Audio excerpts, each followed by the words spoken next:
भारत को लेकर अब यूनाइटेड स्टेट्स ऑफ अमेरिका की कांग्रेस में एक नई जंग छिड़ गई है। हालात ये हो गए कि जो बाइडेन की अपनी खुद की पार्टी के कई सारे लॉ मेकर्स भारत का साथ देने के लिए जो बाइडेन के खिलाफ बोलना शुरू हो गए हैं, तो वहीं कई सारे अमेरिकन लॉ मेकर्स और सीनेटर्स ऐसे भी हैं जो बाइडेन के ऊपर प्रेशर डाल रहे हैं कि भारत के साथ भी बाकी देशों की तरह रूल बुक के अकॉर्डिंग डील किया जाए।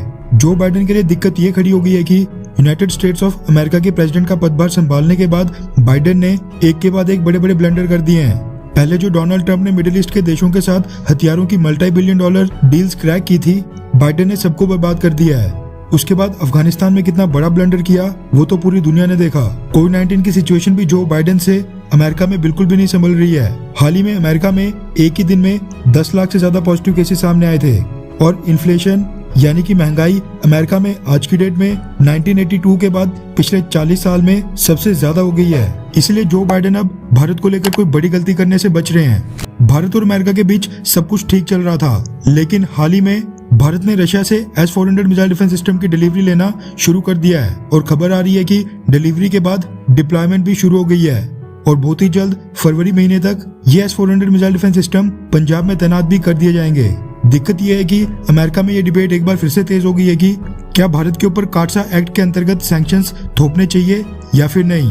डोनाल्ड ट्रंप की रिपब्लिकन पार्टी के सीनेटर्स ने तो भारत का एक तरफा समर्थन किया है और कहा है कि अमेरिका भारत के ऊपर सैंक्शंस थोपकर इतिहास की सबसे बड़ी गलती करेगा और अगर अमेरिका ने गलती की तो भारत रशिया के और भी ज्यादा करीब हो जाएगा। लेकिन जो बाइडेन की डेमोक्रेटिक पार्टी, जिनको आज की डेट में अमेरिका में बहुमत हासिल है, उनके कई सीनेटर्स और लॉ मेकर्स के बीच में सहमति बिल्कुल भी नहीं बन पा रही है।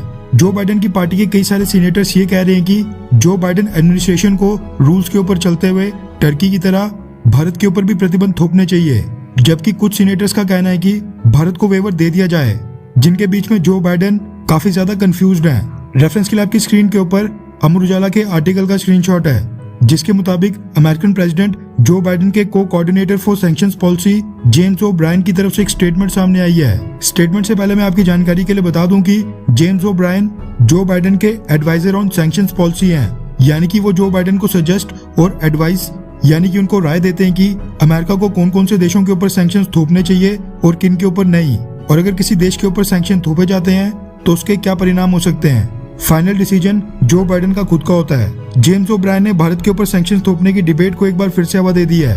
उन्होंने अमेरिका की कांग्रेस में भारत के ऊपर प्रतिबंध थोपने में देरी को लेकर एक सवाल के जवाब में बोला है कि अमेरिका आज भी नहीं चाहता है कि भारत रशिया से S-400 missile defence system purchase करके उसको ऑपरेशनल करे, लेकिन कुछ बहुत ही जरूरी जियो स्ट्रेटेजिक कंसिडरेशंस हैं, खास तौर पर चाइना को लेकर। इसलिए हमें एक बैलेंस बनाकर चलना होगा। इंडिया के सामने भी कुछ बड़े डिसीजन हैं, इसीलिए इसके बारे में अभी कुछ बोलना थोड़ा जल्दबाजी होगा। यानी मोटे शब्दों में कहो तो जो बाइडेन एडमिनिस्ट्रेशन अभी भी डिसाइड नहीं कर पा रहा है कि क्या उसको भारत के ऊपर सैंक्शंस थोपने हैं या फिर नहीं। वैसे आपको क्या लगता है कि क्या अमेरिका भारत के ऊपर प्रतिबंध थोपेगा, हाँ या फिर नहीं? नीचे कमेंट करके अपनी राय जरूर बताएं।